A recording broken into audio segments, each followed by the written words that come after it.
Don't punch your wall, Richard. Y'all ready? Ready when you are. All right. And away we go.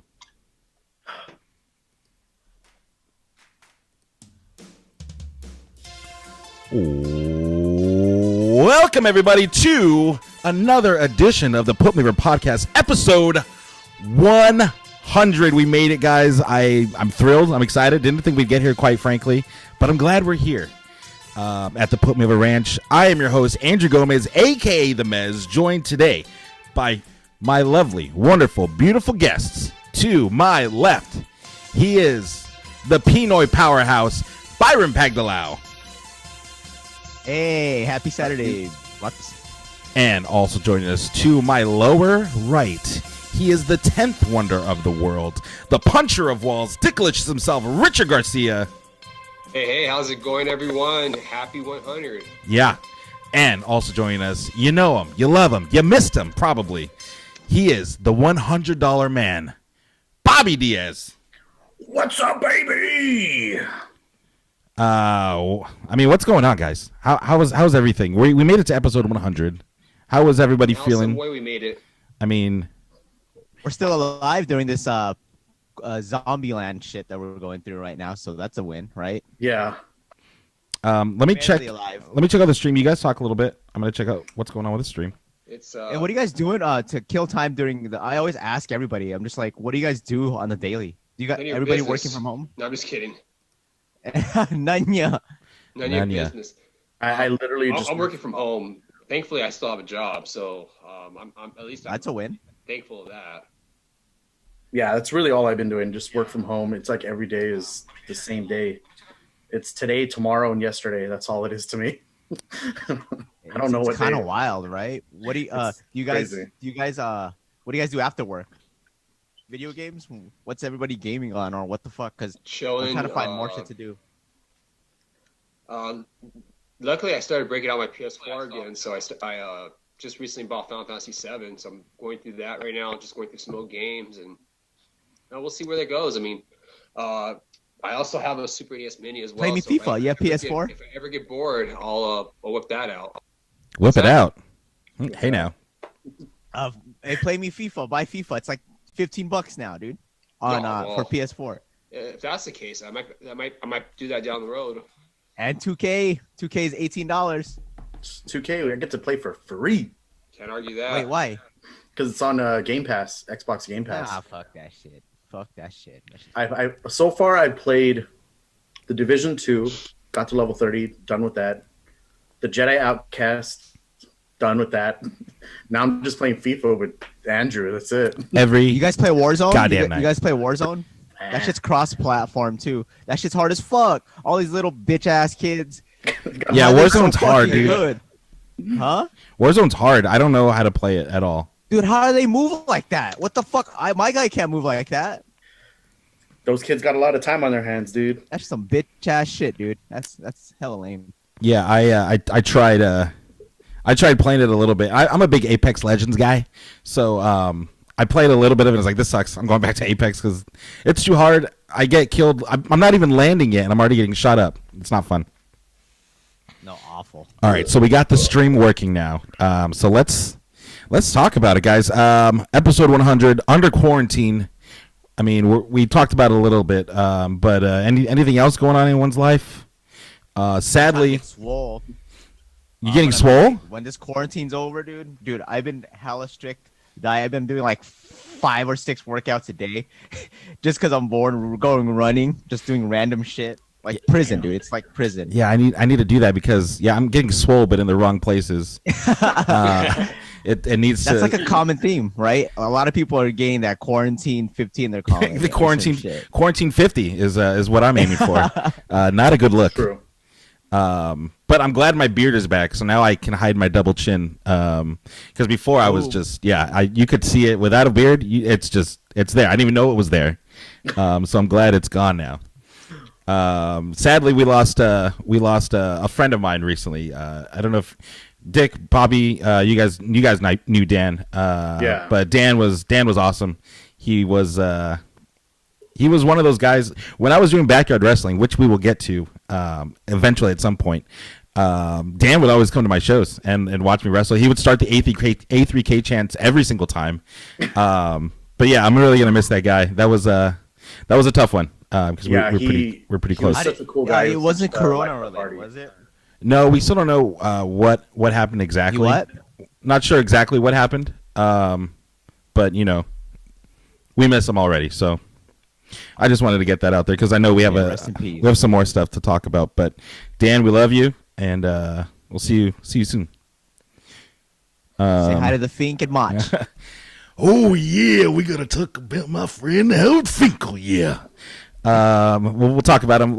Before we get into everything, we gotta give it up to our sponsors. So we gotta give it up to our friends at lapelyeah.com. If you're ever in the market for some wrestling merchandise, look no further.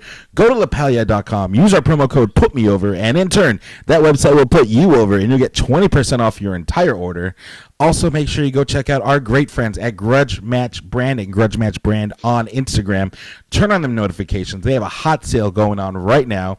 They've also dropped the new Bret Hart Execution is My Excellence t-shirt, which is the Bret Hart Slayer mashup. I think so. Yeah, I think it's Slayer. Pantera. One of those. Quality music. But definitely go check them out. We love our friends at Grudge Match, so definitely check them out because right now is the perfect time. You got your Donald Trump daddy money, right? Go take that, cash it, right? Because it's got to have his autograph on it. You got to go cash it, right? And then once you deposit it into your bank account, you're going to go to their website and you're going to buy all their shirts. As much as $1,200 will buy you. I mean, it's the best place to spend your money. So definitely go check out Grudge Match Brand.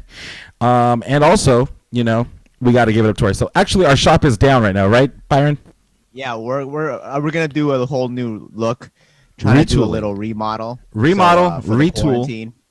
and maybe some new designs. I think that'll be coming up soon. Remy said it was Megadeth. Megadeth, that's who it was. There you go. That's what it was. Another a kick-ass band. I knew it was going to be a kick-ass band. I'll put this out there. I have one of their shirts, the Liger shirt. I think That's the best shirt ever. Dude, I That's swear the it's the best softest shirt ever. I wear it like way too many times. This shirt I'm wearing Right, from and I watched that WWE. shit, This shirt I'm and I wearing watched is that shit. thick as shit. Go ahead, Byron. Sorry. I'm sorry. I watched that Liger shirt and it never shrinks. No, I love that I watched Liger this shirt. thing. I wear it all the time. Hands down, the best shirt I own. But yeah, like I said, this WWE shirt, thick as shit. It shrinks. I wear it because it's fucking Cactus Jack. But yeah, definitely go check out Grudge Match Brand. And that's gonna do it for the plugs. Hopefully Audible gets on board soon. We need some Audible money. But with that being said, let's get into the news. Let's get into some Dick's Dirty News. Insert music. Watching on YouTube, we have a podcast also. You probably follow that. All the little sounds and trinkets and things like that are added to the podcast that will be dropping Monday. So we're just trying something new, something different. But take it away, Dick. This has definitely been like one of the busiest weeks, not in a good way in WWE. If you want to let's start off there. I mean, where can we start? I mean, just a lot of stuff we can talk about. Well, let's talk about my friend Howard Finkel. Yeah. All right, let's get that out of the way. So, this past Wednesday, Howard Finkel, we just got word that Howard Finkel did pass away at the age of 69. Well, 69 years old. at least he landed there, so that's fine, right? I mean, that's a great age. The tear, and it's nice. With a tear in my eye, yeah. Yeah, Howard Finkel, I mean, that was the voice of a generation right there. Mean Gene was the golden era, but Finkel was there from the golden era all the way through. So I feel like recently, maybe like 10 years ago, he stopped doing the regular ring announcing. Mm-hmm. But just when he delivered that, "Here is your winner," it just made it seem so official, Like he was the it was Bruce so Buffer. Perfect. He was the Bruce Buffer. He was the Michael Buffer of Yeah. WWF, WWE. Any word on what happened to him? As far as cause of death, we don't know, or at least I haven't heard anything officially. You got to keep in mind during this time, coroners aren't going to work as fast as they normally would under normal circumstances. So we may not be able to get the news out for a while as far as what the actual cause of it was. We do know that he in recent years he's been in declining health. Jerry Lawler did mention a couple years ago on his podcast that the last time he saw Fink, he wasn't doing very well, and that he might have had cancer or at least something related to cancer. Oh no. But it wasn't 100%. It wasn't 100% for sure. It was just a speculation that Jerry Lawler had made a while back. But if you saw him throughout the past couple of years, he was definitely not in good shape. He looked like it definitely looked like. I mean, number one, he started gaining a lot of weight, and number two, he was becoming more and more immobile. Yeah, in recent pictures you could see him. He was always in a wheelchair. I know he had a stroke last year, and just it's unfortunate and it's sad. But we got to remember, the Fink for who he was. He was the best ring announcer in the business. He was by far the greatest ring announcer in professional wrestling. I'm not sure if you guys were aware of this, but he was the actual first employee that was hired by not by the McMahons, but he was hired in the 70s by Vince's dad. And then when Vince took over the company in the early 80s, Finkel was the first official employee that transferred from the old era into the current era.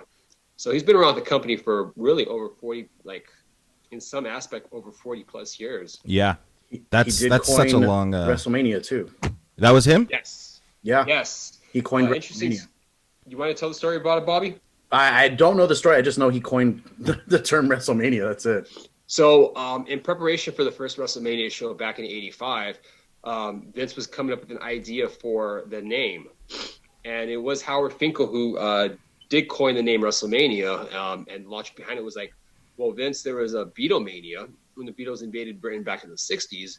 Why don't this be a WrestleMania? And that name stuck. Vince liked it, and here you go. And now it's like the biggest wrestling event in North America. That's insane. Yeah.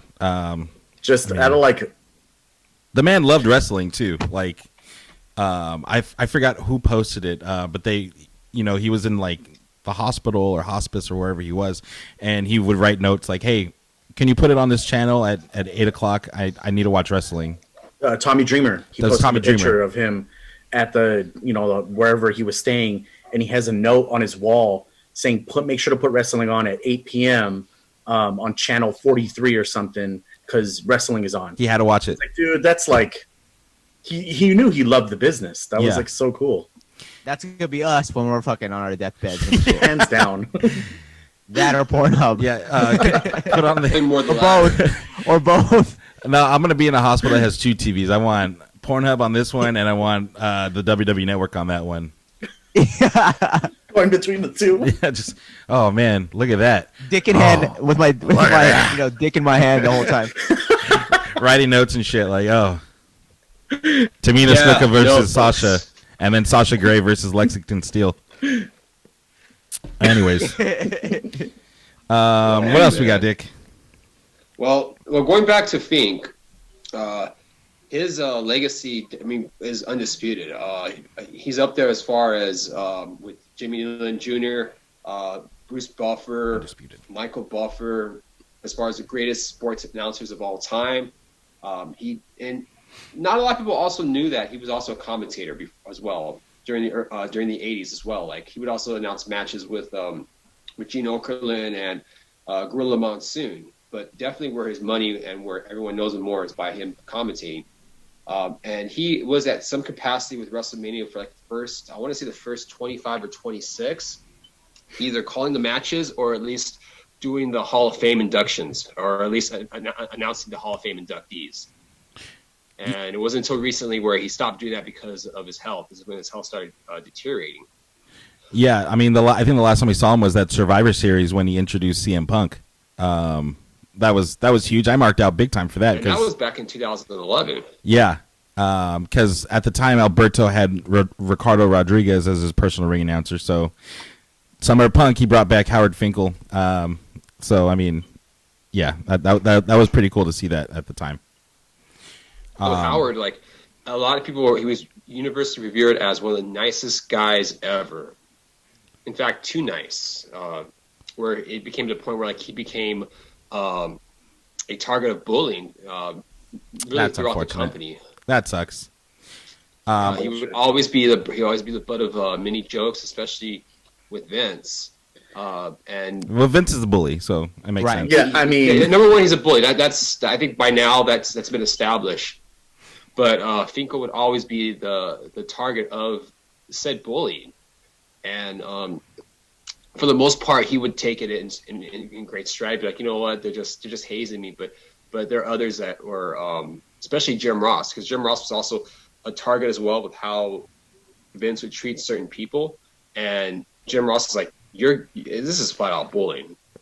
I don't know if it's the culture that the WWE has or if, I would say it's the culture. it's the culture. Yeah, Let's be a let's star, not- let's Vince. not Come on. cut, Especially back then, like I'm sure like it was like all the macho, like gotta be tough and whatever. So like that stuff probably flew like, didn't matter back then. Yeah. Well, like honestly, I put it in the chat right now, but I bet you the Fink got mad pussy back in his heyday too, right? Plus that like Dick said, it was the 80s, or Bobby might have said it. It was the 80s. Everyone was a bully back then, right? Everyone Yeah, was I mean, overly macho. well, testosterone. even the culture, like it was as recent as about 10 years ago, where they did have like that macho mentality.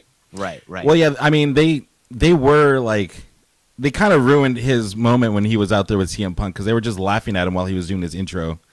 So you can kind of see, what was going on. That sucked. assholes. Yeah. And I remember watching the Legends House. I don't know if you guys saw Love that Legends shit House. was hilarious. Love Legends House. And it was like either like the last episode, the second last episode, where like they all like have like they went into like their confessions, and Finkel admitted to everyone like, for all these years I was with the company, I was always bullied.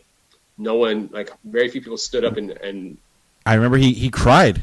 he really was affected by that, and it's just a shame because he did a lot for the company, and then not just coined WrestleMania, but also he would also be the one responsible for giving Vince the information that he found via the dirt sheets. He was one of the earliest subscribers to the Observer. Oh, He was, crazy. He was. So he would always get information from like the Observer, Pro Wrestling Insider. He would always be subscribing to these magazines because in his mind, like he wants to know what's going on, and sometimes management isn't really telling him these things, and also to get a wit of what else is going on throughout the wrestling world. So Howard Finkel was definitely a big supporter of the dirt sheets. Yeah. That was another thing that I saw Vicky Guerrero post, that he actually flew when they were trying to transport Eddie Guerrero's body back to Arizona. He flew back with Eddie because he's like, he doesn't need to, he shouldn't be by himself. So he actually escorted Eddie back home. And that just goes to, the lengths and the awesomeness that was Howard Finkel. Sweetheart. What a super sweetheart. Yeah, one of the nicest guys in wrestling business. The Yeah. WWE didn't deserve him. And quite honestly, they didn't, because they really did him dirty. It was probably about, like, I think as early as 98 or so, 98, 99. It was definitely during the Attitude Era where they were trying to phase out Finkel because they thought he looked too old. And they were going to replace him with Lillian Garcia. Yeah, I remember that. You can't replace that voice. They Even did. at his old age, he was still had it down. They unceremoniously kind of just brushed him to the side after all those years. Kind of what they did with a lot of people. We'll get into that in a little bit, but Absolutely. Is he in the Hall of Fame or no? Yes. Not yet, huh? Oh yeah. Yes. he got 2009. inducted same year as Austin. Damn, that's a long ass time ago. Crazy. Yeah, 10 or no. I think 2009. 2009. Yeah, 11 years. What else we got, Dick? So 2009 Hall of Fame.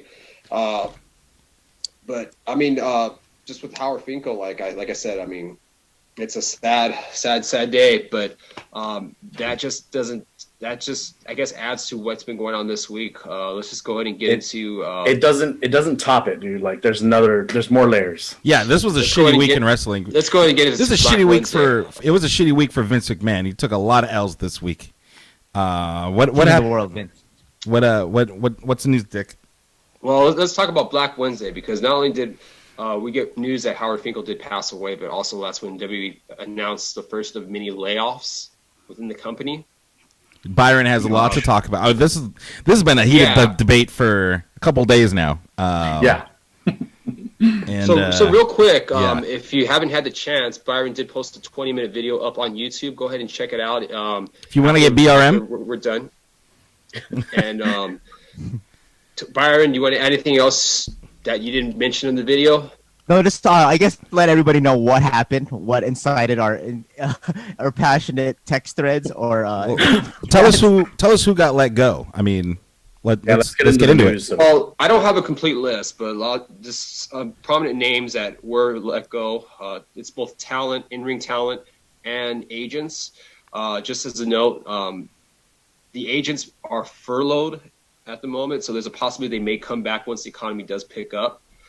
But it seems like it's a lot of cuts. So just to start off, it's No Way Jose, Good Brothers, Mike and Maria Bennett, Drake Maverick, EC3, Mike Chioda, Kurt Angle, Zack Ryder, Rusev, some NXT talent such as Deonna Purrazzo, Tainara, MJ Jenkins. Tainara?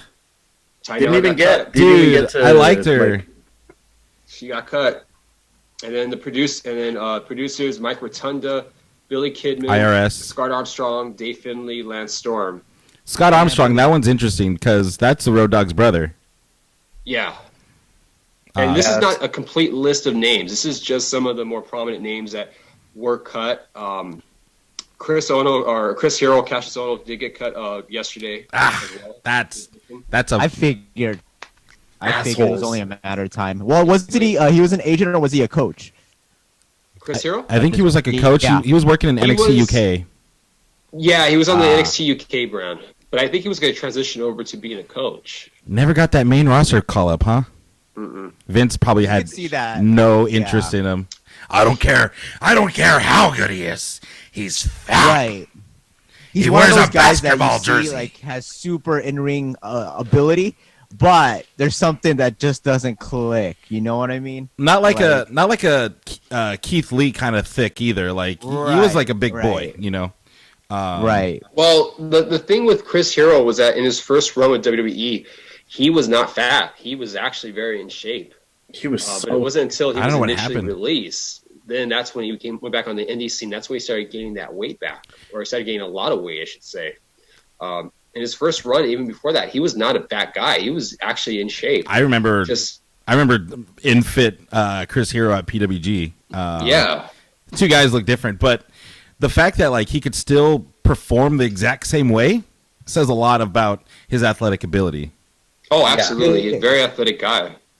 His mic work left a lot to be desired, so you can kind of see the future for him, though. So, like, I was like, oh, he's not gonna. If he was gonna ever go on the main roster, he would have been Jobber or Jace. For sure. I mean, they never did the Kings of Wrestling. I think they maybe did it once. With it was a 6-man tag with CM Punk and Cesaro and It was a tag match. It was CM Punk and Seth Rollins versus Cesaro and Cassius Ohno. that's what it was. I knew it was something like that. And that's when Seth was a NXT champion and CM Punk was the WWE champion. That sounds awesome. I think I need to go back and watch that match. Yeah. But I mean, and- Mike Chioda, that's the most That's loyal huge, guy. man. The most loyal guy. The 31 best- years of the company. That sucks. Damn, 31 years in the company. How old is that fool? Well, he was started young in when his he early started, 20s, yeah. so you figure early 20s, so he's definitely around in his 50s. And he also, when he started, he had like full head of hair with a mullet. That's right. So you could see. But he was the best. That's the thing that pisses me off about all this, the loyalty. That man was loyal to this company. He was part of the. Not only was he a ref, but like the refs, they're the ones that break down the ring, set up the ring, tighten everything up. They're the ones that do all that work before anyone's even there, and just to unceremoniously get laid off during a pandemic, pretty fucked up to me. What do you think, do Byron? they have that many referees to even let go? Like, he Well, was one of the best. He was like I Earl was him Hebner, and Vinny Nate. a Jace, basically. Right. I think Mini H is all I saw on SmackDown this week too. So after that, so. Well, they have They also the they're also utilizing a lot of the younger refs as well, the ones that Ronda Rousey looking one. Yeah. Oh yeah, there's one that looks like Ronda Rousey. And then I mean, with Kyoto, I mean, a lot of it's because of age. WWE, they're a cosmetic industry. Professional wrestling, but especially WWE, they're a cosmetic industry. I mean, look what they did with Howard Finkel. They replaced him with Lillian Garcia, and they went with someone who's younger. Hotter. Jim Ross. Jim Ross is another perfect example. At first, they tried to replace him with Michael Cole. That didn't quite work out, but eventually it became a time where Vince was like, you know what, let's go and make a permanent change. And they switched Michael Cole with Jim Ross back in 2008 on Raw. So To be fair, though, I think Michael Cole is a little better than Jim Ross at this point in their careers. well, at this point, yeah. Right, But yeah. 2008, I mean, even 2008, I would still say JR was still better. 99, JR was the best that was ever on the mic. Hands down, one of the best. Like there's no doubt about it. yeah, He was one of the best. he's kind of slowed down today, but I felt like on AEW he did great by himself, calling the main event. We'll talk about that. We'll talk about that main event match on AEW in a bit. Yeah, A lot of these names, though. Kurt Angle? Like I mentioned Kurt Angle. Yeah, he's gone. why not put him on like a Legends deal or something like that? Why do you have to let him go?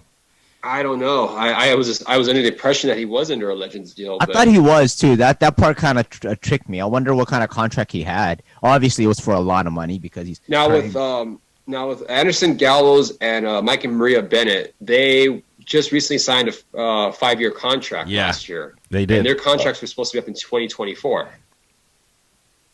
That's kind of That's- fucked. That's a side note.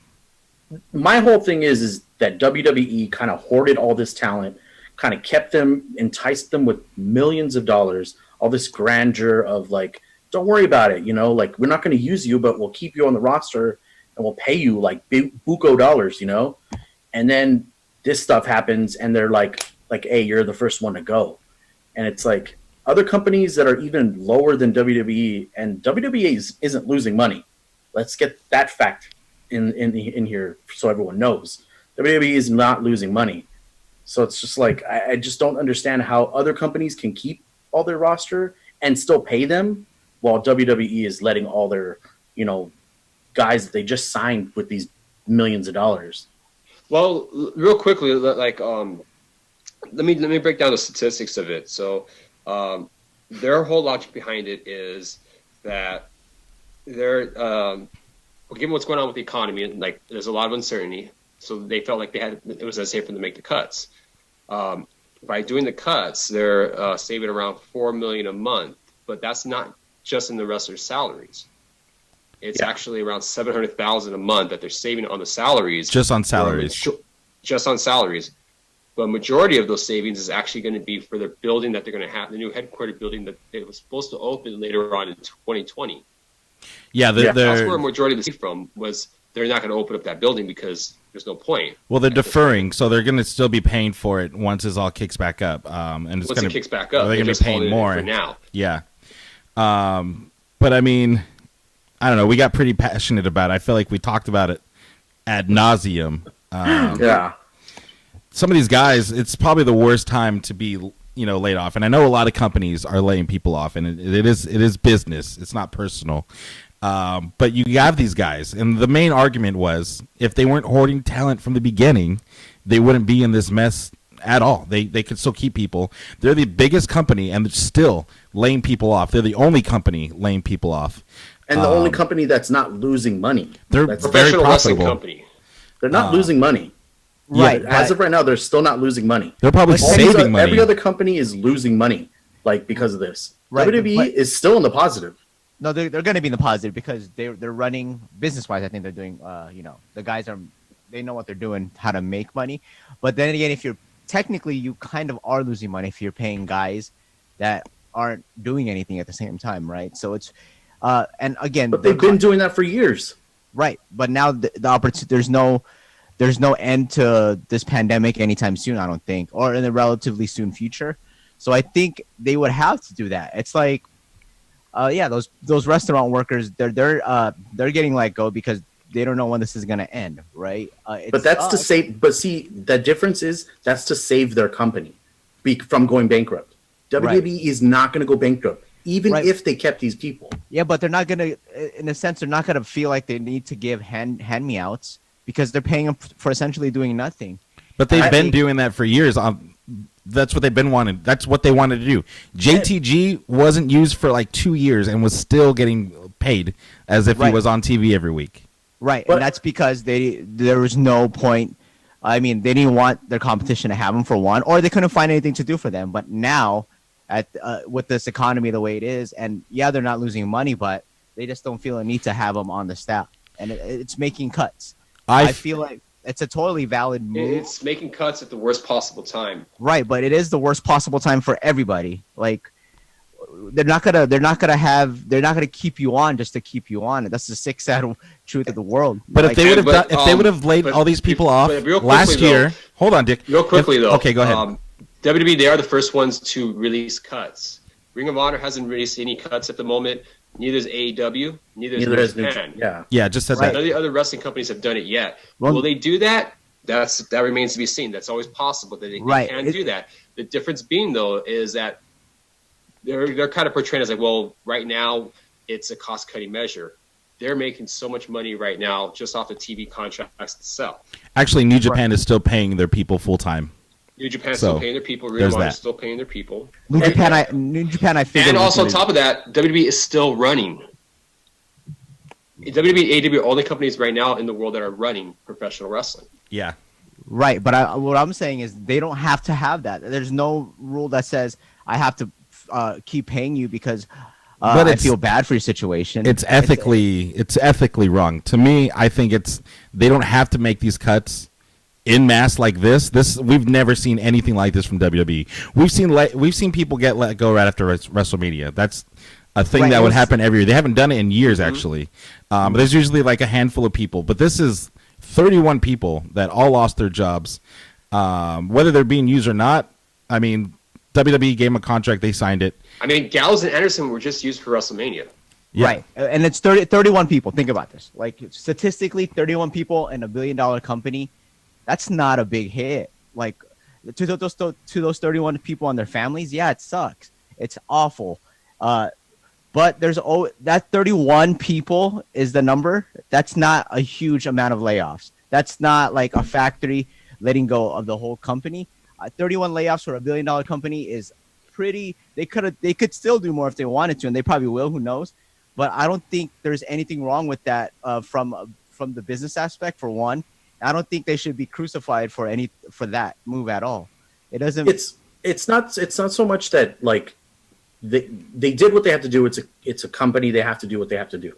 But had they done this in 2019, no one would make a big deal about it. Well, Yeah, if them this was releasing not people, during it a doesn't matter. pandemic. But they do it now when they're not even losing money. Like they're the only company that's in the positive in wrestling. Like Right, but that's not- losing millions. Right, but that my argument on that is like they don't have to though. Just because they're making money doesn't mean they have to keep paying people that aren't doing anything for them at the moment. There's nothing wrong with that. I think it's just trimming the fat, like they would say when they fire a ton of people. But like, yeah, there's no need for them. And I just want to throw this in there too. Then they threw on top of a no compete clause that they can't even do anything until July. Well, for the Like, ones that were come on, man. for the talent that was released, they have a 90-day non-complete clause until 7/15. That's But fucked again, up. there's really nothing going on right now. They right, should there's not waive going to that. be any jobs opening. But now, like I mentioned earlier, it's just crazy how like the world went nuts against the WWE for that, and the wrestlers themselves felt like not, it could be politics. They could be saying that's because they want to come back when it's over. But there's That's no ill will. 100% it. There's a lot of no ill will. They feel like a wake up call, like, oh shit, I got to get my shit together and I got to get better, and which is the totally right response. Like if they were unhappy where they were, they can improve. And I then agree. I think it's also again, it's a wake up call, and it's a way to kind of interpret it. If like, hey, it comes to a point where am I gonna be successful in WWE, or should I go somewhere else, or should I do a new career path possibly? And I think it's just part of life. I don't But see, think you can't really say that because Gallows and Anderson, they kept them on the roster. They were already good. They could have pulled the trigger on the Bullet Club, so many times, but they didn't. Right. You can't say that about them. Like those guys, they were being used. Yeah, It's not but this like, oh, I need to be better and I need to come. I need to be this. I need to work on me. It's like they were already good. They were. yeah, they were. But were they truly over though? Other than the fact, Yeah, they were with They AJ were Styles. so over when they first got here. It was Right, WWE. right. WWE No, but- that The thing screwed all up. about being over though is that's you can only do so much, and it's up to really management to see where they. that's not true. where- That's not true. Well, how- That's the biggest bullshit thing. Like a lot of marketers saying, like, well, it's all about storylines and booking, but sometimes you got to make lemons out like shit out of lemonade or whatever. The Zack phrase Ryder, is. Shit, that's Zack lemonade. Ryder was You gotta make doing shit out of every lemonade. above and Zack Ryder went above beyond that. He created the Internet Wrestling Championship. He made WWE go onto social media, onto YouTube, onto Twitter. He was doing that before the company Right. even decided to do that permanently. And he got in trouble for it. But we're talking about Zack Ryder here, guys. Think Zack about Ryder like, can go. There Zack you go. Ryder can go. There you go. But they didn't see it. They saw him at a certain level. He went above beyond that. He went to show everyone that I can do this. And a lot Right, of other. He didn't. He wasn't my creation, pal. No, but the thing is, like, it's not all. Sometimes you just gotta. If there's the company guys don't see what you got, they're ultimately in charge. You got to create like Daniel Bryan. Look at that story, right? Like They he didn't want to totally, push him. yeah, but he eventually it was undeniable. That's Yeah. the only in any form of entertainment. I don't know about it being undeniable. You got to keep in mind he was also very lucky at that time as well. Because The 8-second the loss. real reason why he got that push was because CM Punk left, and that left a void in that WrestleMania card. Right, but I'm saying like luck and being undeniable. It all comes. This is the entertainment industry, even though it is pro wrestling. It is, guys. Like there's your talent has to shine through, and you got to keep pushing. And if it doesn't work, it doesn't work. I don't think it's all management's fault. It's a combination of things. The universe really has to go in your way to make it. It's a tough industry to make it. That's why there's so many. There's so few. I'm not disagreeing with you. Right, that's what I'm saying. But like, I will say there was some names on that list that definitely wanted out. You look at Right. Mike and Maria; they basically wanted out from the get. Once they re-signed, like, oh shit, I've made a terrible They mistake. realized they fucked up. Yeah. So them getting let go. I mean, obviously during a pandemic, it's not the best time, but it's what they wanted. Revival. I'm not gonna lie that some of these wrestlers most definitely should have been let go. Like no way. they were being weren't being used. They were kind Rusev. of just on the roster, just as a Just to I'm have not them. going to let you go anywhere else. I have you. I want to keep you. I can use you when I want. But they definitely should have been let go. But now it's just fucked. The timing is just terrible. Yeah, I mean, look, Rusev is probably the biggest name on that list that was released. I feel Yeah. like Um, that one's after tough. the Bobby Lashley thing, he just said, "Fuck this! I'm gonna shave my head. I'm not gonna even I'm paid anymore." But this is a very heated I'm argument out. that I'm sure will continue for a while. you gotta keep in let's mind, let's give Rusev's our another closing example of- arguments. Rusev's another example of someone who they saw at a certain level, but he somehow made Rusev Day go over, and he became bigger than what the company had saw him. Yeah. Anything else, Byron, that you like to add? No, I think if you guys have any agreements, disagree, you guys should all agree with me. Unless you're not, just kidding. But feel free to comment. We'll move on because we can really talk about this for like 3.5 hours. Oh, we could easily Yeah. talk about this for Because this is it's a big deal. But just a couple other things I do want to mention. Now, as far as generated revenue, this might be the year that WWE is anticipating they're going to have a record-breaking. They're going to generate record-breaking numbers. It could be in excess of up to $1 billion. Now, there's a couple factors as well that may not be able to get to that limit. Obviously, the travel restrictions. There's not going to be that many house shows. Merchandise sales are going to be in a decline. Does that mean they're going to be non-existent? No, people could still go on WWE Shop and purchase merchandise. The Saudi shows. There's definitely not going to be two Saudi shows this year. no. Hell, there might even be one. There might even be a Saudi show. Yeah. That's where they get. That's where they generate a lot of their money as well. It's coming from Saudi Arabia, in addition to the TV contracts. Yeah. I mean, that's I the think- world that we live in with them now. I think this whole thing is gonna it's going to take a lot of time, and it's going to screw up everything that WWE has going. And like, what I'm worried about is WrestleMania next year. Like, It's supposed to be here in LA. it's supposed to be here in LA. And it's upsetting to me because are they going to have good storylines? Are they going to have good wrestlers? Are they going to even have the same wrestlers? Like, I mean, this is yeah. all like hearsay, and we don't know what's going to Well, happen. The thing I think about with all these layouts, hold on. WrestleMania in LA is that Garcetti did announce, or he announced that there might be, as far as social events going in LA, we may not be able to see that for another year or two. So that's the thing we have to consider. Yeah, I'm hearing no concerts till 2022, which is fucking wild. Concerts, sporting events, all that stuff. Yeah, I had a point, but forget it. No, go ahead. What were we going to say, Jer? No, it's all right. The moment has passed. I need to invite someone to this call. You've seen him on this show before. Shoot. I don't know how to do this. I need help. Oh, seen him. Send him the link. Byron Fob's out, part 2 right there. Send him the link to the Zoom. There's a share button on the bottom. Share button at the bottom. Okay. Share screen. yeah. No, that says share screen. It's down here. Or there should be an invite. Efforting. I have the copy URL. Oh, here.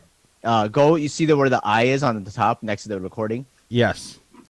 Click the I and there's an invitation URL. So if you can copy that URL and just send him the link. Oh, yeah. Copy URL. Here you go. Okay. I need to get out of here, and I need to go here. Yeah, and I've I been need to pissing go like here. a racehorse, man. Bear with me, guys. The world's gonna see my Facebook now, so that's cool. But keep the show going, guys. But yeah, that thing really sparked a fire under everybody, especially my ass. I was like, "Fuck that shit," because everyone's all on the internet was hella bitch mode. I mean, you gotta understand that people are kind of upset that of course. a lot of people lost their jobs, man. I'm sad too. I feel super sympathy, especially for guys like Rusev, who are totally talents. Like that shit's like, but like at the same time, it happens. Like, and my big thing is with this no compete clause. Like, say things clear up in like next month or even in June. Like, these guys can't wrestle for another month or two, right. And then these guys are waiting for it, and then immediately WWE is going to be like, hey, want to come back? We'll give you a bunch of $1 million again. Like, right. But then when they go, oh, never mind, we don't need you. We're going to fire you because we're not using you. Like we talked about though, there could be some plus. There could be some pluses. Like, what if Sarah Logan starts an OnlyFans, and then we get to experience that, right? So, I'm waiting for Lana to make her. Oh God, this guy. Do you remember that conversation about OnlyFans we had? That shit's hilarious. That was all Byron's idea for OnlyFans. So I mean, what if Lana's basically doing it already? Yeah, dude. All of us would purchase OnlyFans for even the divas. I would even do it for Nia Jax. I wouldn't even care. Like, I you mean, heard it here first. It's a novelty. It's a celebrity. That Yeah, like, fuck it. It's a thing. So Byron's solution to the problem: just start an OnlyFans. There you go, Sarah Logan. Shit, you're welcome. Yeah, Sarah Logan. I feel like that was a missed opportunity. Entrepreneurship, by the way. Ingenuity. Anyway.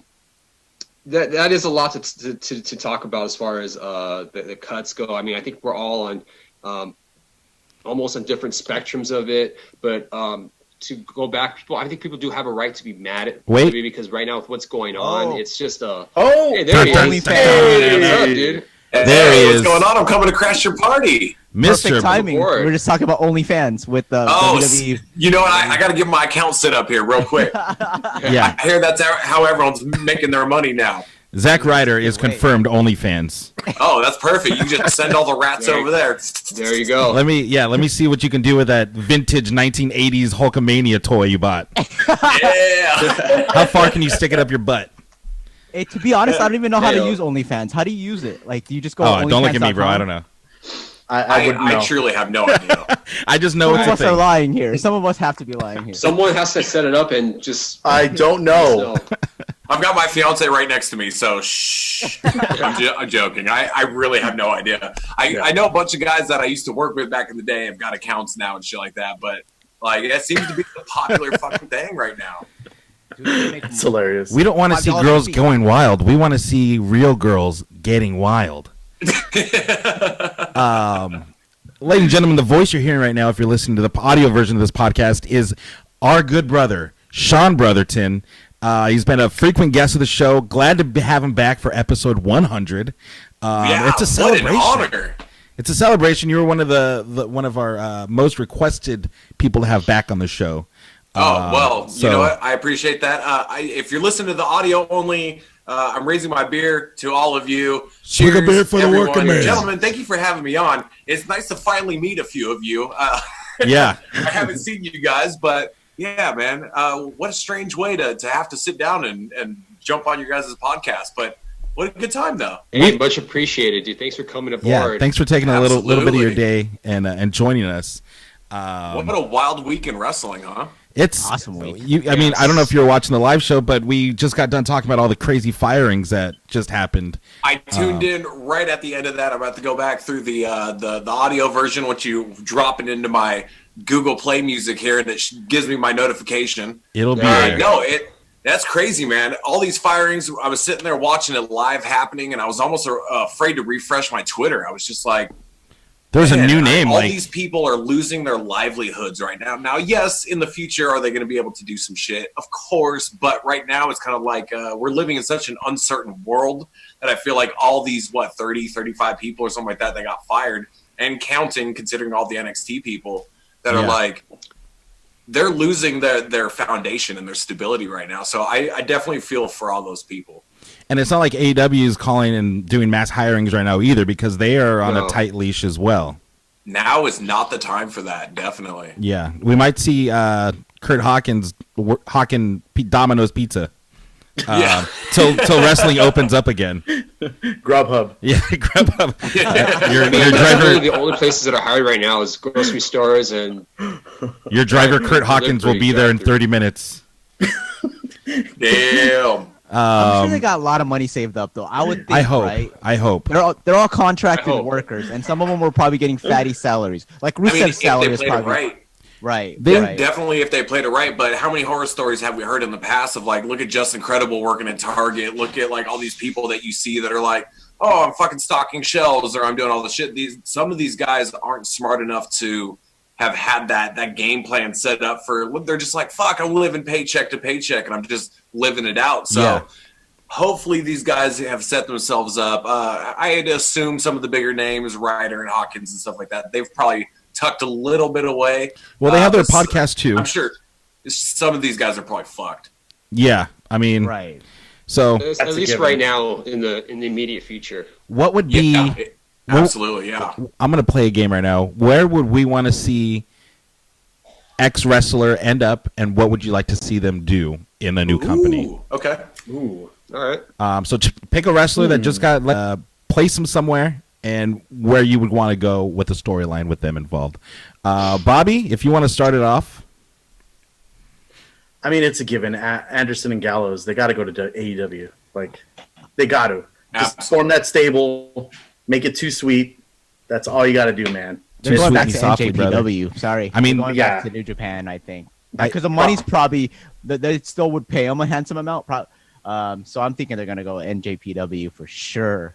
2 for 1. They go both to both of them. Oh shit, maybe that's a I mean, they absolutely can. do that. AEW will do it. So why not? Yeah, maybe But they got a is anyone relationship. else on the AEW roster actually working for New Japan at the moment?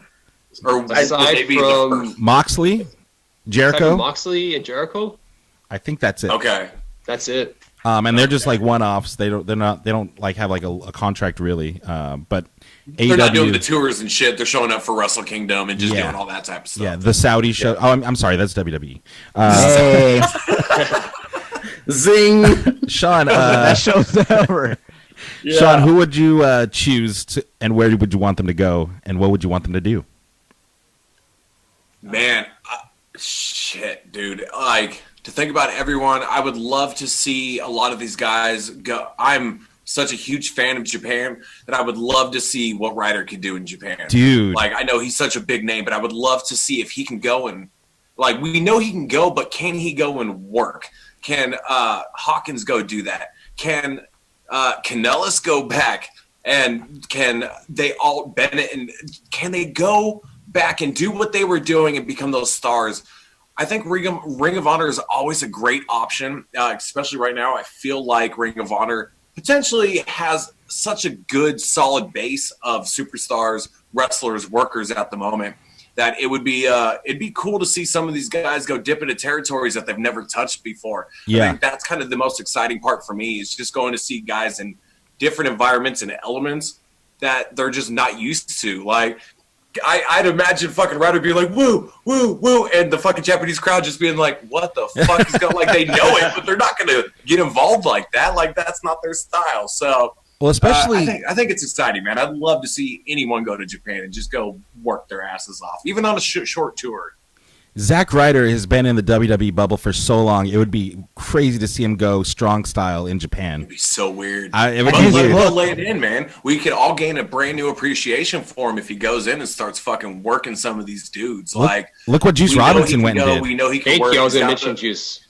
Yeah, exactly. Mm-hmm. Like, it just opens up so many possibilities. I think it's unprecedented times that we're living in. That opens up brand new doors that as wrestling fans we can get excited about. Yeah, definitely. Zack Ryder's look too. He's like Ken, you know. Like imagine that in Japan. They would love that Dude. shit. Oh, He is yeah. he is zacked.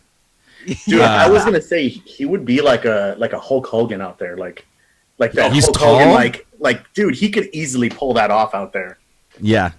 And they eat up merchandise in Japan, so like he would be just put out the stupid the headbands and like all the foam fingers and all the gimmicky shit that like they'll just eat it up and fucking love it. They love Americans, and he is about as American as apple pie. Yeah, exactly. You know. That's true. Dick, what about you, buddy? Oh man, All right. look at the list. I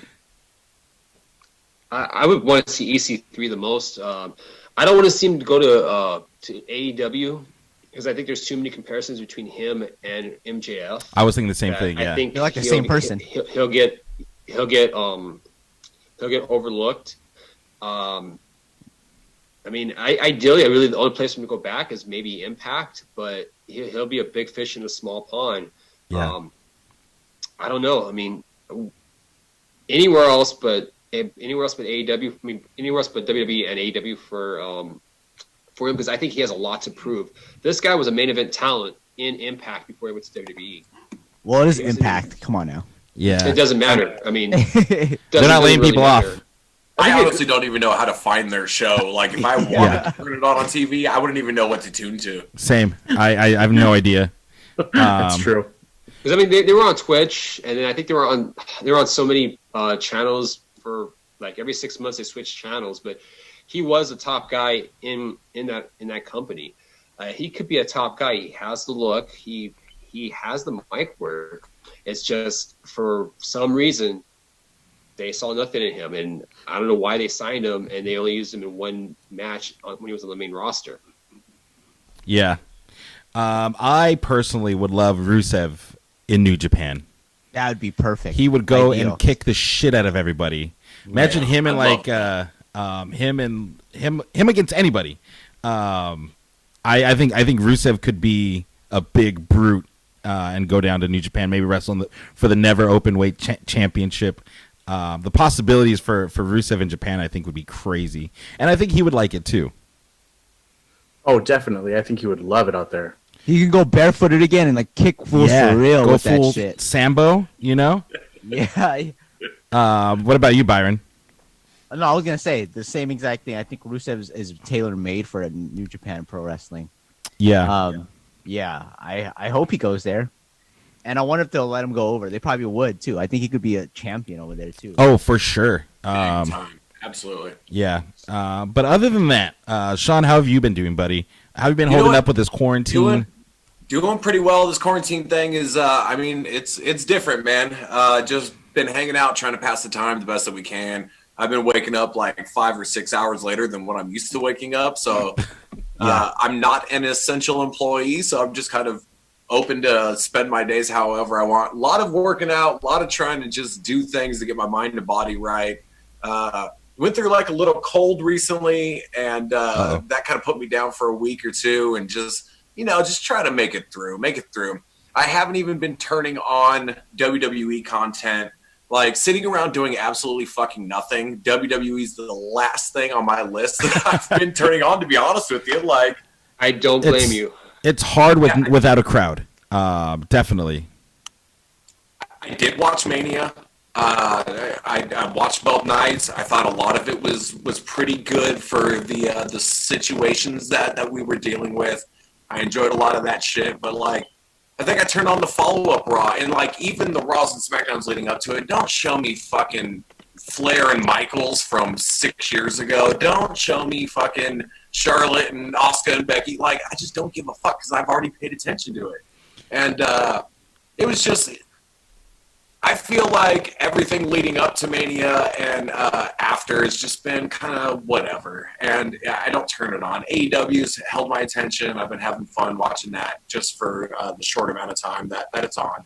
But other than that, I just kind of haven't really tuned into wrestling. So, we've just been spending time just trying to, which the Ruthless Aggression series that they put up on the network, that was a good fucking watch. I enjoyed going back and watching all that shit. Dude, yeah.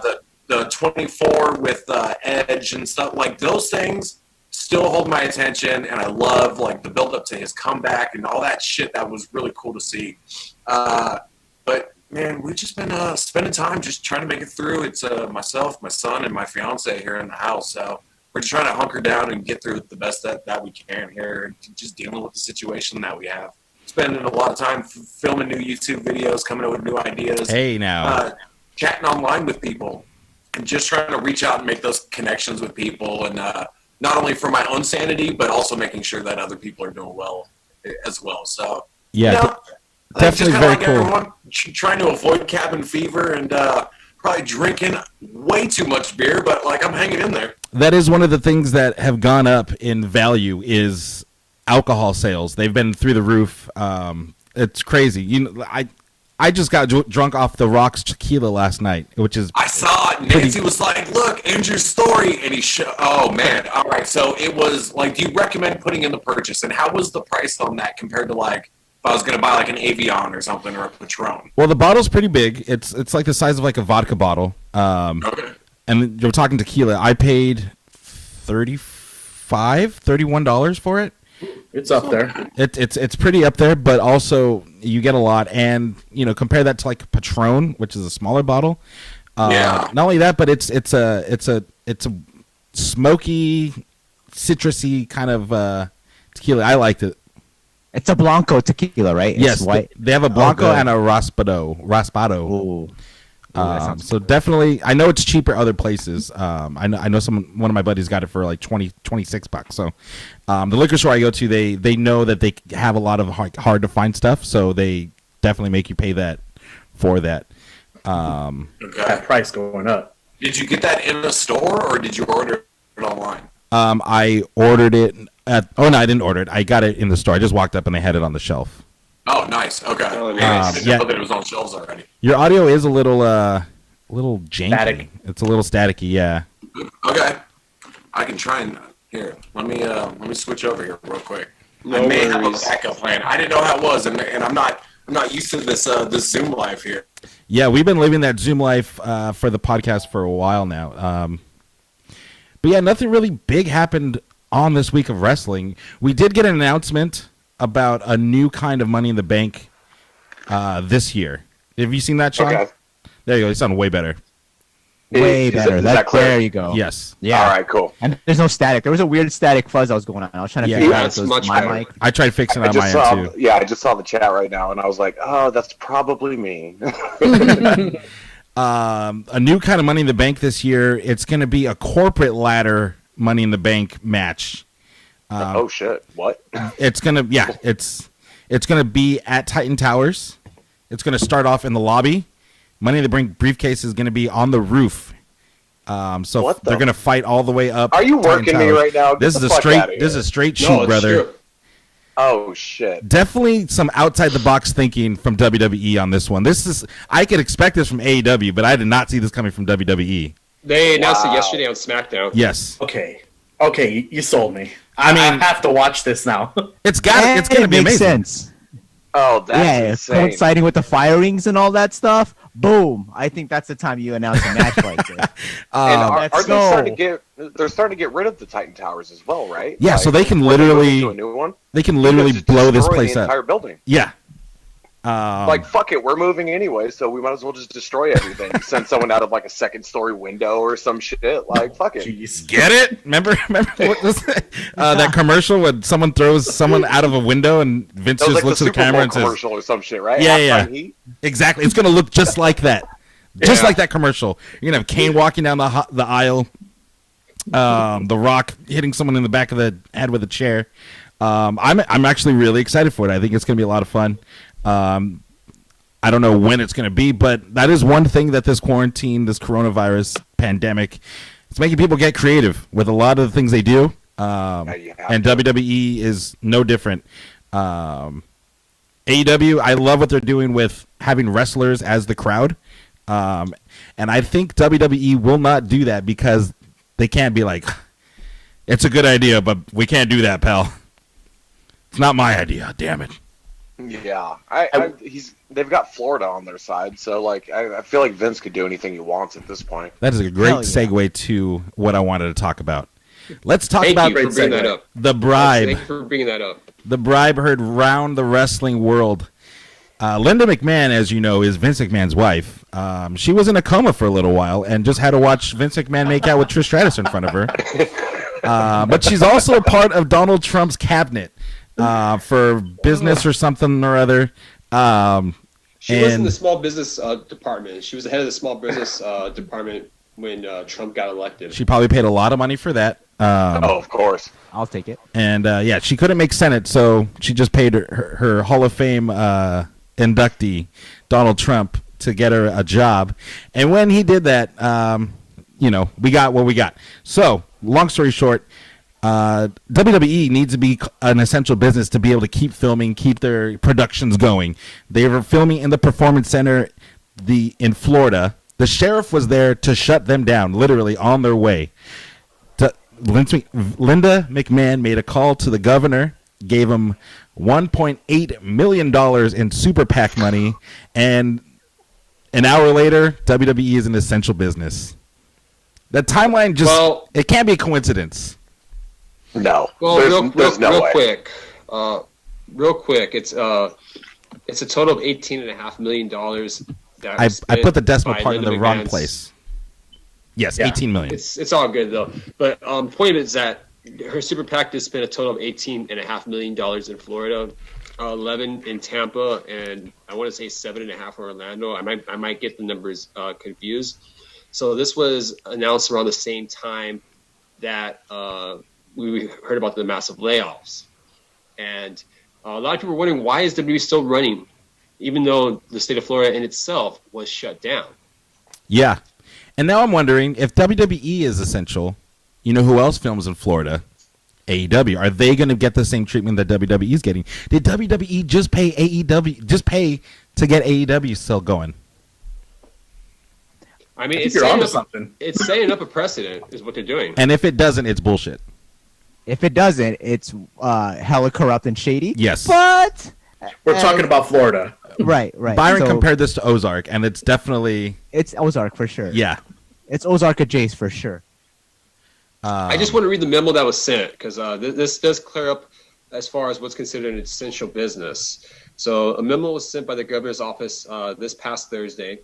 This is about a week ago, and recent additions to the list of essential services in the state include employees at a professional sports and media production with a national audience, including any athletes, entertainers, production team, executive team, media team, and any others necessary to facilitate, including services supporting such production, only if the location is closed to the general public. So that was amended about a week ago Okay. to Florida's stay-at-home order. Sounds like Daly's place to me. Sounds pretty shady to me. Yeah, we'll see where that goes. Sean, I don't want to keep you here against your will, so you're free. to Oh go. no, I am good. Happy to be here with you guys. I was just hanging out, doing some shooting a little bit earlier, so I got little bit more time. Okay, whenever you want, feel free to dip out. Totally Hell cool. But yeah, this whole Florida One thing more is, beer. I'll be right back. handle it, dude. Go for it. This Florida thing's weird. It's very shady to me. And we'll see where we go from here, I guess. Yeah. Thank you, Daddy Trump, for giving me wrestling. Thank you for the $1,200. Hey, I ain't even mad at the fact that they made that essential. So we at least have some sort of more like wrestling content we can watch, right? So like, I mean, Thank you, Trump. for the sake of our podcast, yes. But Yeah, we'd be reviewing SummerSlam '92 every week if it wasn't for Daddy Trump. Is there something wrong with that though? I mean, it's awesome. I could watch that. All there's day. nothing wrong with that. It's just Rumble '92. it's just that you're putting people in danger. It's true. Yeah. But you think about it, it's Florida. They just opened up the beaches and they're freaking packed. Like in one day. Did Like, they open the beaches? Yeah, they opened the Totally. beaches today. Wow. And they packed them. So, Honestly, like, I think- Florida just doesn't care. I think a lot of That's the world Florida, is starting dude. not to care. I went to I made a Starbucks run for the first time in like 2 weeks. I sat through that hour drive-through, which I'm an asshole and stupid ass for doing that. But it's crazy. There's a bunch of people outside right now, like driving, and I think they're not gonna hold people in for that much longer, to be honest. Well, you had the protest in Huntington Beach yesterday. They had the big one in That's Michigan. Right. People are starting to get tired of staying inside. And on one hand, I hear you, but at the same time, Right. we still need to be safe. We still need to keep our distance. All it's going to take is for one of those rallies to break out with a coronavirus, and then we're going to be having to say, "I told you so." So just Absolutely. wash your hands. That's pretty stay much what it inside. all comes down to is just the fact that let's talk about in a week, let's get back together, and then you're going to be talking about the fact that Florida's got 3,000 new cases or some Right. stupid number. Same thing with Huntington Beach. All these people going on yesterday. I was watching the live streams, and I got friends that live down in HB, and I'm going, these people are fucking assholes. Like, I'm Yeah. stuck in my house right now. I don't want to leave. I don't even want to go to the grocery store. Like, I don't want to have to Right. cross paths with Rightfully people. so. It's scary. Yeah, and all these people are just out there fucking protesting, doing all of this shit. Same thing with Florida, saying that WWE is a fucking essential business and saying that, like, you're putting your workers at risk. You're putting the people on the beaches at risk. You're putting all these people at risk to not only get this virus and become a positive case, just yet of another out of hundreds of thousands of cases, but then on top of that, in the United States, hundreds of thousands. But then on top of that, you're talking about the spread, man. Like, I'm trying to stay away from this shit. I don't want to get this. I don't want my girl to get this. I don't want my son to get this. Like, Yeah. so we're stuck here at home, and all these assholes that are out there on the beach or on the street or just fucking protesting. It's just kind of like, man, you're only delaying this process. If we were to shut everything fucking down, like, I've had a problem with AEW having their people around the ring only due to the fact that, like, yeah, you might be doing the AEW dark stuff, but other than that, what the fuck are you even doing there? Like, we don't need you there to have that reaction. I don't need fucking Billy Gunn to be like, oh my god, this is amazing. It's like, I'll tell you if it's fucking amazing. Like, screw that. So having those people there, I think, has only caused more of an issue for me with AEW. I get WWE's doing it on a close set, minimal people, but those are only the people that we see. I'm still curious of how many people, how many bookers, how many writers, how many agents, Behind how the many scenes. everybody is behind the scenes. So we're only seeing, there might be 10 people there, maybe 10 people on camera, plus commentators, plus backstage announcers, and all these people. But how many other people are in this fucking building that they're getting away with? Yeah. Right. Apparently, they're doing temperature checks though. So like, they're only limiting they're going in shifts. So people are outside, and then when it's their time to like go into their shift, they have like a tent where they do temperature checks to make sure that nobody is showing any signs. Oh, but no shit. I didn't know that. So Okay. even the littlest like hint that someone might be, infected or whatever, they're not gonna take any chances. So I guess they're doing somewhat of a due diligence. So They're doing whatever they can at this Right. point. And you can But- thank the Miz for that because he was feeling a little sick, and that's what got Roman Reigns to back out of WrestleMania. And did you notice ever since he backed out, they haven't mentioned his name on TV? He's banned. They have not. That's crazy. What I I heard didn't- is his name is banned from WWE or something like that. Get out of here. He's getting the just Chris another Benoit name added treatment, to eh? a list. right. One thing that I'll say blacklisted. is that this whole thing has shown is that none of these people would last in jail. Never. They would never last in jail. You can't stay inside your house like for a month. You gonna No tell way. me you wouldn't last in jail? And it's not even inside your house. You can go outside. Yeah. Just don't be a fucking dumbass and go like party with people. Goddamn. Yeah, just chill. You can't hang out with friends. You can take a walk around the block. You can go for a jog. I've been getting drunk Yeah. on house party. That's fine. I can still talk to Yeah. people. I don't need to be outside. Tonight, I'm ready to get drunk on house party again. We'll play some chips and guac. Hell yeah. Oh man. Do we have any other news to talk about, Dick? Well, real quickly, going back to the Super PAC. So that's probably explains why a lot of it is where WWE was allowed to still run in Florida and they're still doing shows. And at first, they're going to do the shows as live as they can, being that they're going to do it the same day of, maybe about a half hour delay. Now it looks like they're going back to tapings, so they'll tape a couple episodes each day for a couple weeks. I did kind of get like a little list of as far as how their taping schedule is going to look like starting next Saturday. So for next Saturday, the SmackDown for May 1st and 8th are going to be taped.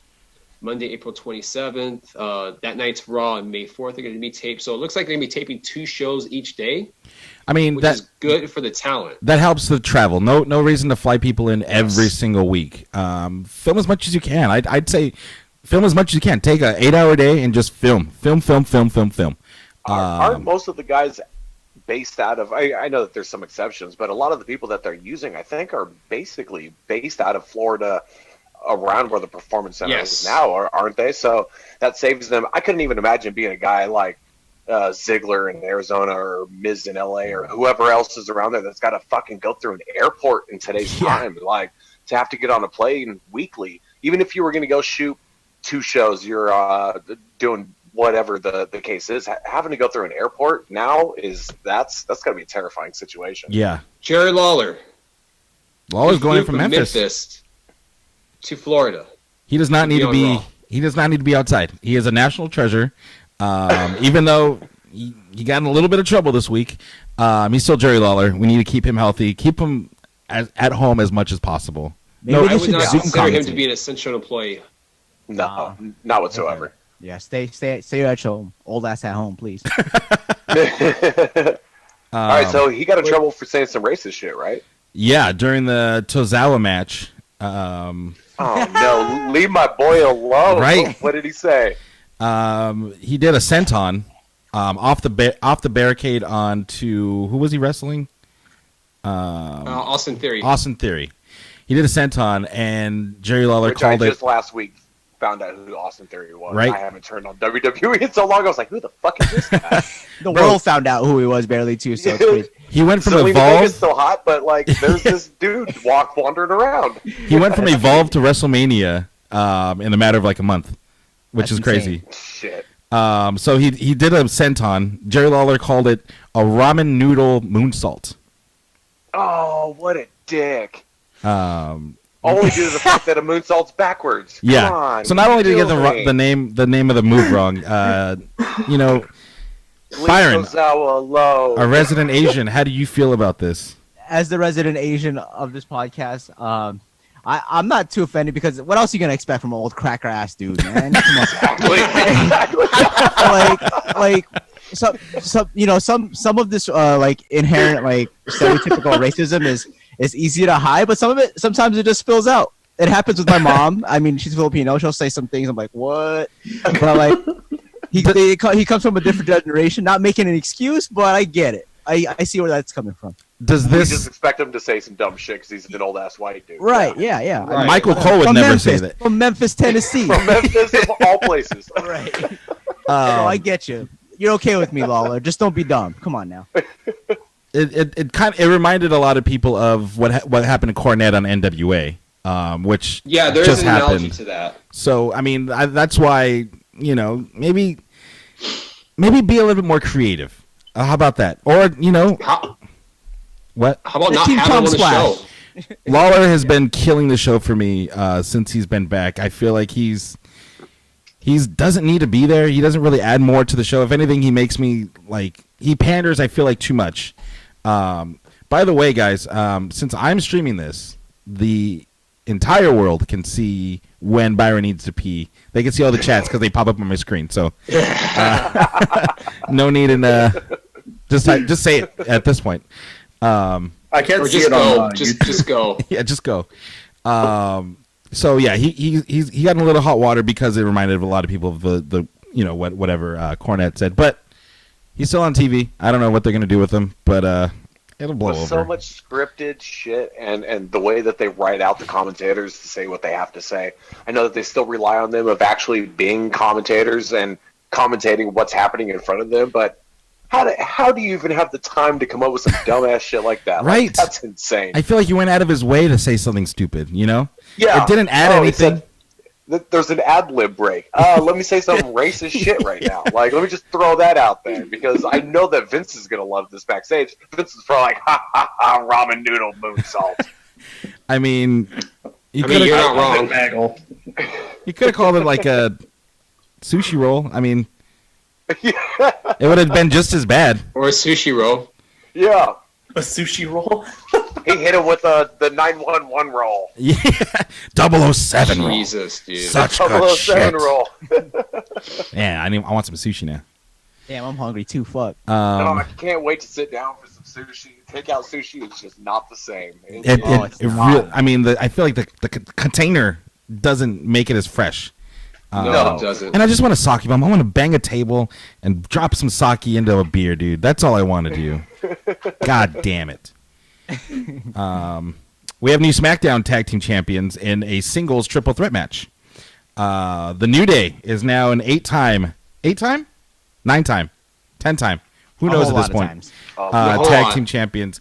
I hate that a title change happened in a singles match for tag team titles. It makes zero sense. I don't know why they did it. At least the first one was a ladder match, and then the next week they go. So, what does this mean for Miz and Morrison? Because they just put them back together. I mean, at least they changed the combination of those in that match, but still, though, they're running that idea to the ground. I mean, I get they don't want to have more than 10 people probably near ringside or in the ring for that matter. Yeah, and I know, and maybe they feel it's a need for them to be creative. But if that's the case, just have a one-on-one tag match. Oh, you mean like one team versus another team? Why does it have to be a triple threat? A traditional tag team match. You don't even have a multi-tag team match. Nah. I just felt like they did that. Complicated. They got to make it complicated. I just felt like they did that because they had to even it out, though. Just because they had the other set of, the other guys did that singles match, so they're trying to just close the door on that. I guess we could get Miz and Morrison complaining that they had to defend their titles back to back against two other teams. That could be their way to get back into the title picture.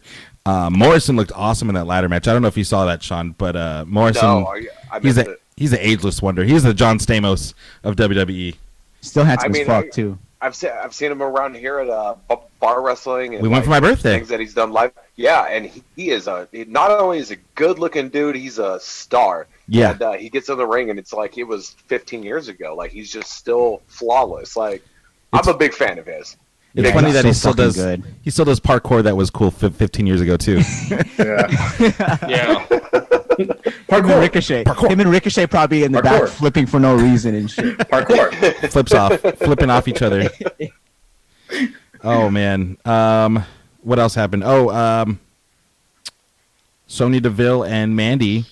This is something that I wanted to talk about just for the fact that WWE has no women's tag teams and they're breaking up a women's tag team. A good one too. A good one. So Mandy and Sonya basically, the Fire and Desire is done. Sonya cut a pretty good promo. She fake cried for a little bit. Yeah, I was shocked by the promo.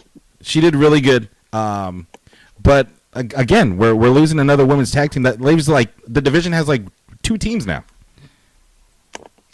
Essentially, but I mean, if you look at where the storyline was going between Mandy and Otis, Sonya and Mandy weren't going to be a team anymore after that. I think that was the natural progression. So they had no choice but to break them up. And now you're going to have this storyline between Mandy and Sonya. And with that promo with Sonya, that Sonya did cut yesterday on SmackDown, it was a very good promo. I thought they were gonna, I seriously thought they were gonna go the predictable route and say, I'm in love with you. I thought they were going to go that way too. I was hoping they did. She You swerved gotta everyone by swerve, saying- bro. If you're not swerving, you're not working, bro.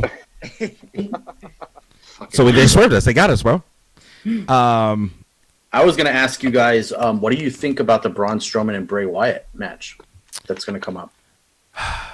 I hope Bray wins. That's all I have thoughts on that. It's- I like Braun, but he's kind of boring to watch. It's not the Fiend though, so this is their way to get Braun to beat Bray Wyatt is to have him as normal Mr. Rogers not Bray Wyatt. facing the Fiend. Yeah, I hate And- that shit. And that's on Is it purpose. advertised as Bray Wyatt or it's advertised. I saw the graphic yesterday. It's sweater wearing Wyatt. Oh, Yeah. okay.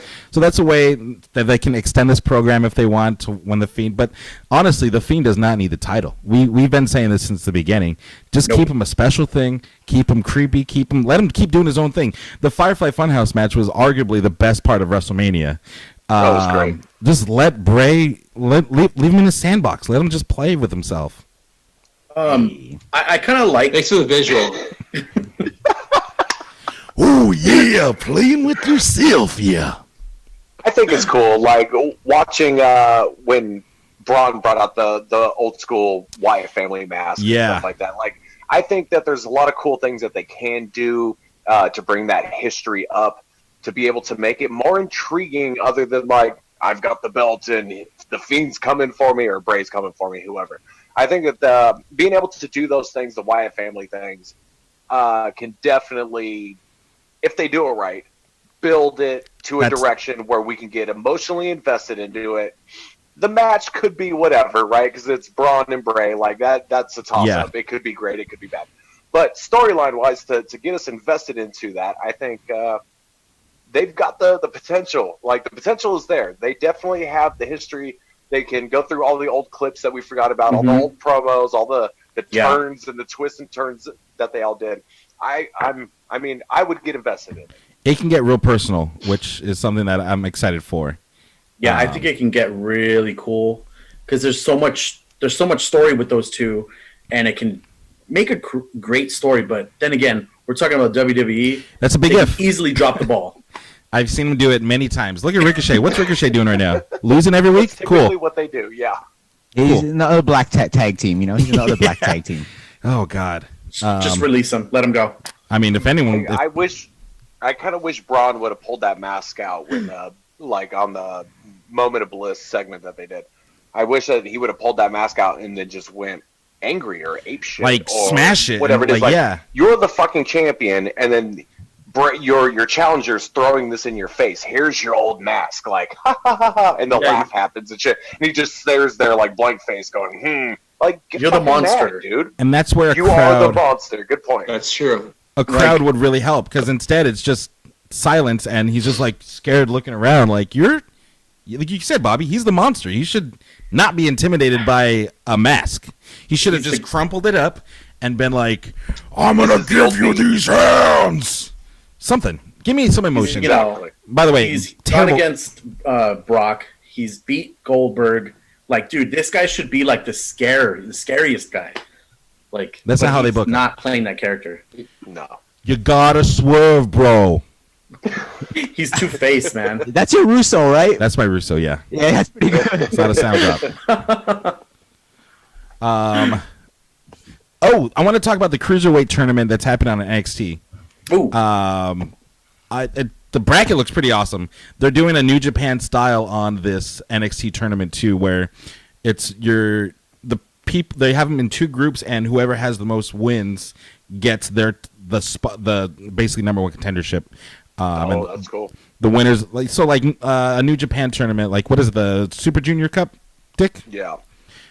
Where they have you got to win in order to keep a good standing, a la AEW.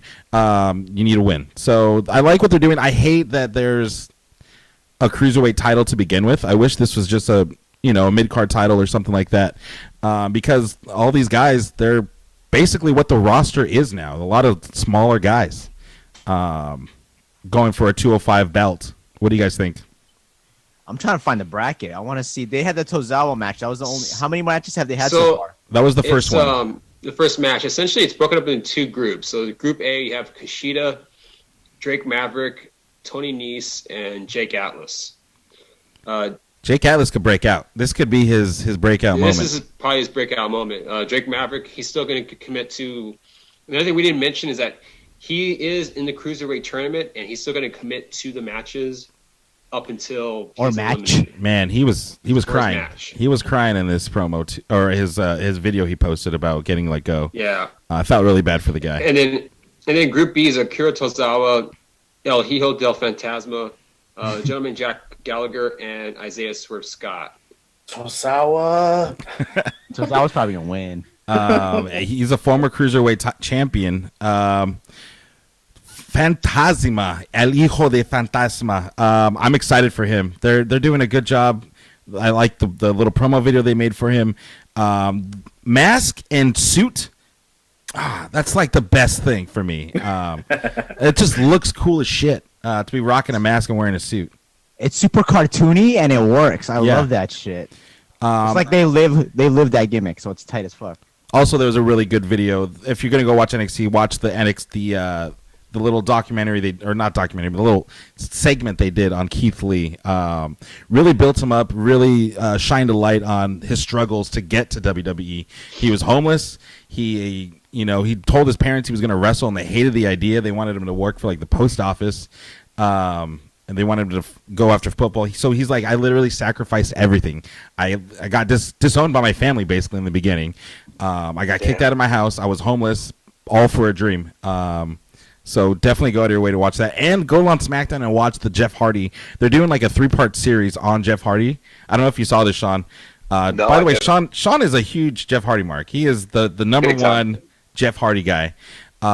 Basically, they did the beginnings of Jeff Hardy, then the fall of Jeff Hardy, and I think Chapter 3 is going to be the redemption. But they covered like the DUI arrest, the drug arrest, like Oh, shit. all that stuff, and it was like a quick 5-minute little thing. But I'm excited I for, definitely have to check that out. and it looks like that we're going to get a Sheamus Jeff Hardy program coming up pretty soon too. Good. Definitely Jeff Hardy's going over. That'd be good. Yeah. I mean, it's just nice seeing that Jeff is healthy enough to be able to continue the rest of his contract at the moment. Yeah, Right. I mean, he could. I think they tacked on a little bit for the time that he was out, but he could be I'm running out. sure they froze his contract. They had to have. Like, you go take care of your shit. They've done it before, back in the day. Like, what? Yeah. This is the third or fourth time we've had to go through this with his ass. But like, they definitely freeze that contract and just. He's gonna have to work it all off and let it run out. Luckily, it's during this quarantine shit, so it's not like he has to do that many days on the road anymore. Yeah.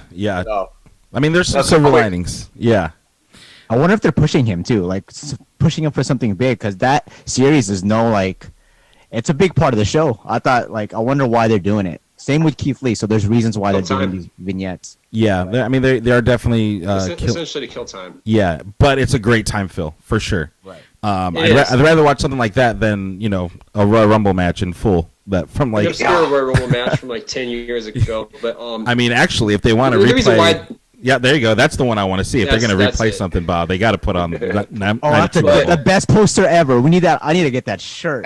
But real quick though, WWE they do see Jeff Hardy in a higher look on level Yeah. than they did Matt. It was always about Jeff. Oh yeah, They always have. Jeff was the star for sure. But look at how handsome I look on that poster, yeah. Macho Man in the very front, yeah. Cream of the crop, yeah.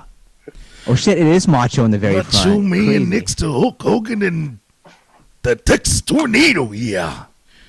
Ultimate Warrior, Earthquake, Road Warrior, Animal, and the Big Boss Man, yeah. Mr. Perfect Sergeant Slaughter. I killed them all. I took them all out, yeah. Anyways, I've been wanting to do All a right, Macho Man impression. Gentlemen, I'm gonna cheers to you guys one more time. I'm gonna get out of here. Thank you so much for having me. The 100th episode. Congratulations to you guys, because that's an insane amount of podcasts that you guys have done together. Yes, Congratulations. Damn, Proud you're of all you right.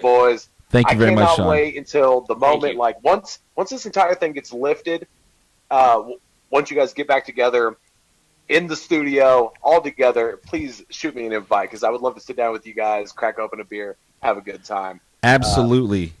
Thank you, guys. Thank you, Sean, 100%. very much. If you are not familiar with what Sean does, go to his YouTube channel, youtube.com/Sean Brotherton. Is that the URL? Yes, sir. Go check him Yeah. out. I'm pretty sure they did the first ever virtual beer pong tournament with our friends at Main Event Pong. So definitely go check that out. It was a thrill to watch. I'm Let me glad tell you enjoyed it. But yeah, definitely check that out. It was very cool. Sean, thanks again, dude. We will see you. Catch you on down the road, brother. All right, man. All right. I'll talk to you guys soon. All right, later, All man. right, Sean, take care. Bye, guys. All right. Oh yeah, look at that. That's my favorite poster ever. Me, Yeah, Miss Miss Elizabeth Elizabeth and Prime. Hulk Hogan looking so super hot. jacked, the hand over the top. Yeah.